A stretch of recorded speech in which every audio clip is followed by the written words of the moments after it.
Bismillahirrahmanirrahim. Assalamualaikum warahmatullahi wabarakatuh. Saya Abdul Malik Husaini, NIM 201200208 dari BAIG semester 5. Akan mempresentasikan jurnal kebijakan pendidikan yang berjudul Kebijakan Pengembangan Kurikulum Pendidikan Islam, yaitu tentang studi histori dan regulasi di Indonesia. Jadi sistem peraturan-peraturan mengenai kurikulum pendidikan Islam yang ada di Indonesia ini tentunya makin kesini, mungkin dari zaman dulu pengembangannya masih kurang, tetapi sekarang dengan teknologi, dengan wawasan ilmu pengetahuan yang cukup pesat, makanya regulasi ini terus menerus dari tahun ke tahun akan ditetapkan dan diregulasikan. Tentunya di sini pendidikan Islam sendiri masuk ke bab pembahasan ya.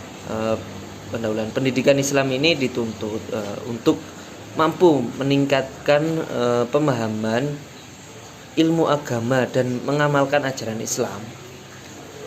Maka menjadi pendidikan mendidik manusia seutuhnya, hati dengan akhlak, jasmani dengan rohaninya, akhlak dengan keterampilannya, itulah pendidikan Islam. Dan berlandaskan pendidikan Islam kitab Al-Quran dan Al-Hadis. Jadi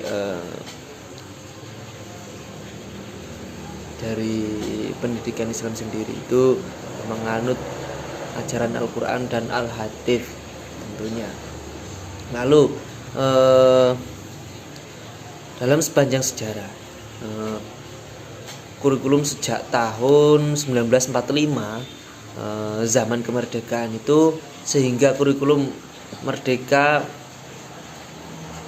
maksudnya kurikulum pendidikan nasional mengalami perubahan beberapa kali, antara lain pada tahun 1947, 1952, 1967,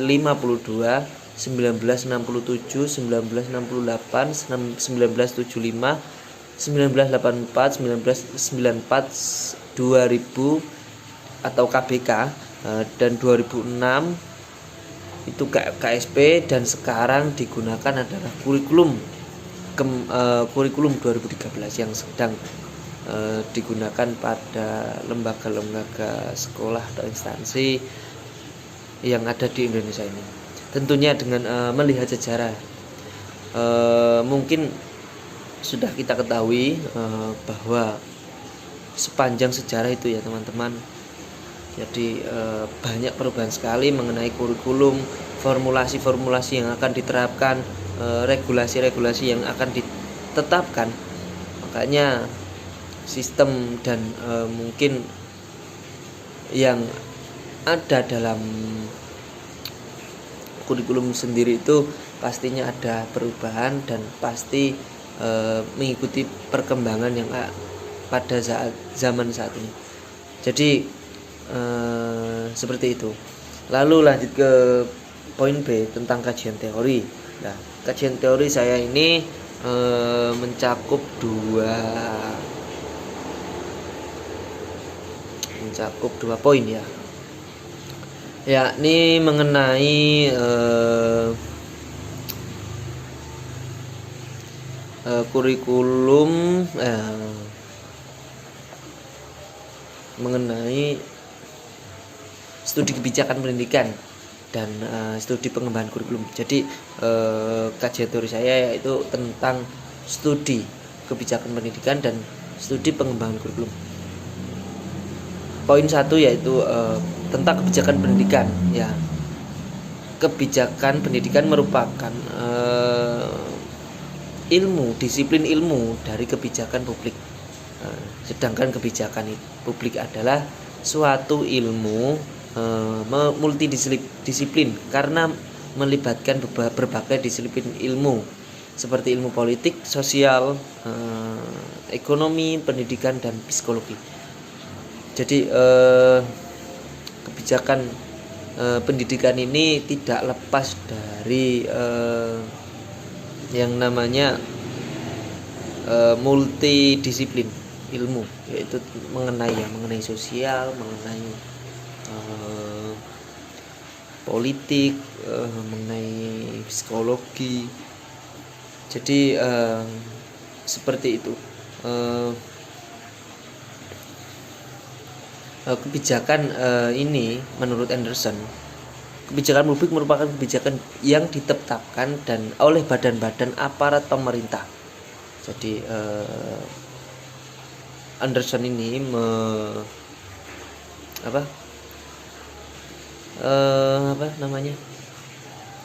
menurut Anderson, kebijakan publik adalah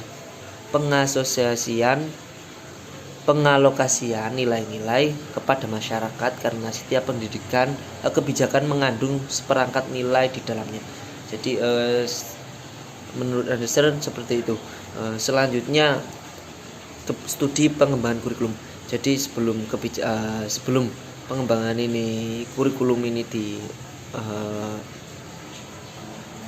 ditetapkan, itu ada yang tadi studi kebijakan yang sudah saya bahas tadi, dan berkembang lagi menjadi studi pengembangan kurikulum yang sebelumnya komponen penting dalam pendidikan salah satunya adalah kurikulum. Kurikulum merupakan menu program yang disediakan bagi siswa. Jadi kurikulum itu adalah seperangkat bahan ajar yang akan diformulasikan kepada para pelajar atau siswa atau peserta didik. Jadi pengembangan kurikulum ini perlu memperhatikan hal-hal yang mendasar, antara lain pertama, pengembangan kurikulum dengan menggunakan pendekatan model keagamaan melalui semua pelajaran dan semua kegiatan. Yang kedua, penyusunan dalam kurikulum disesuaikan dengan taraf dan standar. Yang ketiga, dalam penyusunan harus berlandaskan prinsip kesinambungan dan berkelanjutan. Jadi kurikulum ini dilakukan secara berjenjang, dan pada pembahasan ini harus yang pertama tadi harus menggunakan pendekatan atau metode yang digunakan seperti halnya ketika kita mengajar seorang anak yang mungkin anak kecil ya, itu mungkin harus sabar dengan menggunakan pendekatan yang baik, akan mungkin sedikit tertarik lah. Dan yang kedua tadi harus berstandar, dan mungkin ya harus berstandar emang. Dan yang ketiga itu berkelanjutan. Jadi tidak boleh tidak berkesinambungan. Karena apa? Yang akan dibahas itu harus sesuai dengan apa yang sudah dijelaskan atau diformulasikan yang di pertama tadi. Selanjutnya, metode penelitian ini menggunakan teknik atau pengumpulan data pustaka, yaitu saya membaca dan mencatat bahan-bahan penelitiannya, seperti itu. Dan hasil atau result poin D itu membahas tentang poin 1, studi histori kurikulum pendidikan Islam. Yang kedua, studi regulasi kurikulum pendidikan. Jadi yang poin A ini pengembangan kurikulum Islam Indonesia sejarah yang panjang. Jadi kurikulum di Indonesia ini memiliki sejarah yang sangat panjang, dan mungkin penetapan dan kebijakan-kebijakan yang ditetapkan itu ya harus mengikuti zaman. Dan kurikulum pendidikan Islam ini memiliki visi dan misi untuk menerjemahkan pesan kitab dan al-hadis. Di antara lain yaitu secara singkat terkait dengan sejarah kurikulum pendidikan Islam yang ada di Indonesia ini sejak dari masa pasca kemerdekaan sampai saat ini, antara lain sebagai berikut, yaitu poin A, kurikulum pendidikan Islam masa Orde Lama, B, kurikulum pendidikan masa Orde Baru dan pada masa Orde Lama, dan C, kurikulum pendidikan Islam pada masa reformasi. Jadi pengembangan kurikulum yang sebelumnya dari masa Orde Lama ke masa Orde Baru, dan Orde Baru itu ke masa reformasi. Jadi seperti itu. Yang poin kedua, studi regulasi kurikulum pendidikan Islam. Di sini menurut sistem pendidikan nasional yang tercantum dalam undang-undang itu Undang-Undang Nomor 20 Tahun 2003. Jadi pada bab 10 tentang kurikulum pasal 36 ayat 1 dan 2, yaitu poin 1, pengembangan kurikulum dilakukan dengan mengacu pada standar nasional pendidikan untuk mewujudkan tujuan pendidikan nasional. Dan yang kedua,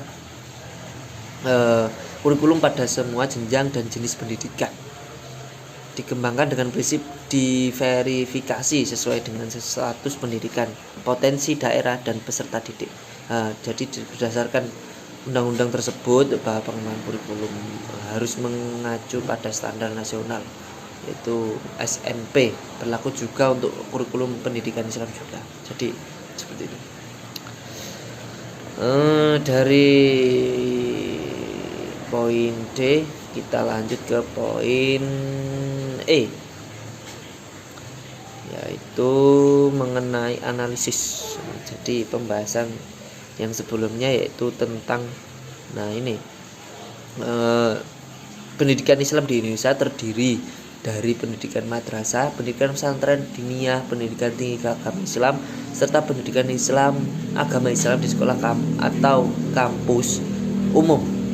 Antara lain yaitu yang diterapkan ini kurikulum merdeka, kurikulum madrasah, kurikulum pesantren, kurikulum pendidikan tinggi keagamaan Islam, dan kurikulum PAI. Kita masuk ke kurikulum madrasah. Jadi madrasah sendiri itu sebuah institusi pendidikan Islam di Indonesia yang muncul setelah adanya ide pembaharuan dan pengembangan pemikiran Islam di Indonesia. Jadi setelah lahirnya peraturan pemerintah ya nomor 28 tahun 1990 pasal 4 ayat 2 tentang SD SMP yang bercirikan Islam dan dikelola oleh Departemen Agama yang disebut dengan madrasah. Jadi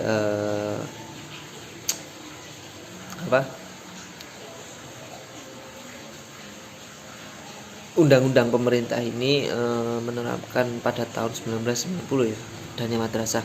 Dan sekarang madrasah terdiri dari oleh Departemen Agama yang disebut dengan madrasah, yaitu antara lain yang paling bawah ya itu MI, Madrasah Ibtidaiyah, Madrasah Sanawiyah atau MTS, Madrasah Aliyah MA, dan setelah keseluruhan itu sesuai dengan peraturan Menteri Agama atau PMA. Jadi seperti itu teman-teman. Yang poin kedua yaitu kurikulum pesantren. Jadi madrasah sama pesantren itu juga mempunyai kurikulum tersendiri ya teman-teman. Pesantren sendiri ini didirikan memiliki tujuan untuk mendalami ilmu-ilmu lembaga dengan nuansa kesederhanaan sejak dulu. Jadi kurikulum pesantren ini secara tersurat juga telah diatur dalam Undang-Undang Nomor 18 Tahun 2019 tentang pesantren pada pasal 16, yaitu pesantren menyelenggarakan fungsi pendidikan berdasarkan kekhasan, tradisi dan kurikulum pendidikan masing-masing pesantren. Jadi pesantren sendiri itu memiliki kurikulum yang dimana itu terdiri dari memiliki ciri khas santri dan juga tradisi yang ada dalam pesantren. Lalu masuk ke pembahasan poin 3, yaitu kurikulum perguruan tinggi Islam, keagamaan Islamnya. Ini juga yang mungkin sudah tidak asing lagi ya. Kurikulum ini bisa disingkat dengan sebutan PTKI. Jadi proses pengembangan kurikulum dalam perguruan tinggi ini adanya perubahan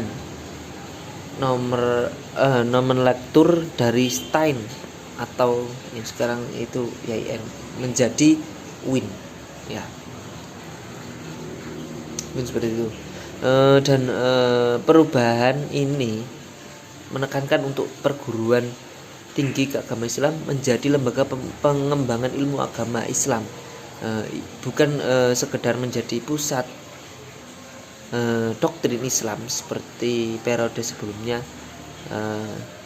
yang dilakukan Stein atau IAIN atau sekarang menjadi WIN itu menjadi gambaran bahwa dalam aspek material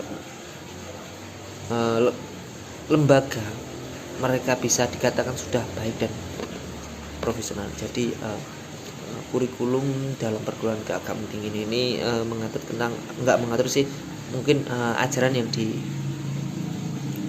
itu sebuah doktrin yang baik dan mungkin yang doktrin mengenai ajaran-ajaran Islam atau tentang teori-teori mengenai apalah intinya, dan harus profesional seperti itu. Dan selanjutnya poin keempat yaitu kurikulum PAI. Kurikulum PAI sendiri itu diatur dalam Undang-Undang Sidiknas 2003 yang tercantum dalam pasal 37 adalah satu, kurikulum pendidikan dasar mencegah menengah wajib, yaitu pendidik B pendidikan agama, C pendidikan kewarganegaraan, C bahasa, D matematika, E ilmu pengetahuan alam, F ilmu pengetahuan sosial, G seni budaya, H pendidikan jasmani olahraga, I keterampilan kejujuran, J muatan lokal. Jadi yang mungkin itu di kalangan SD, SMP dan SMA ya, mungkin yang sudah tahu ya. Jadi seperti itu cakupannya. Dan selanjutnya kesimpulan. Jadi kesimpulannya kurikulum pendidikan Islam dalam tinjauan sejarah dari masa kemerdekaan hingga era reformasi ini terus mengalami perubahan. Tahu sendiri yang terjadi 3 kali ya, yaitu pada tahun 1947, 1952 dan kurikulum 1964. Nah, yang sekarang mungkin yang kita ketahui yaitu kurikulum 2013, dan entah ini kurikulum Merdeka Belajar ini yang akan diterapkan oleh Kementerian Pendidikan ya, semoga menjadikan pendidikan kita ini menjadi pendidikan yang lebih maju dan lebih berwawasan, lebih berpengalaman, dan menjadikan kemanfaatan bagi semua umat atau semua lembaga pendidikan di Indonesia ini. Sekian dari saya. Apabila ada kurang atau salah kata, memang pembahasan mengenai kebijakan pengembangan kurikulum pendidikan Islam tentang studi regulasi dan ilustrasi ini, studi histori dan regulasi di Indonesia ini sangat amat panjang, yaitu tahun dari tahun ke tahun. Cukup dari saya ya, kurang lebihnya saya mohon maaf.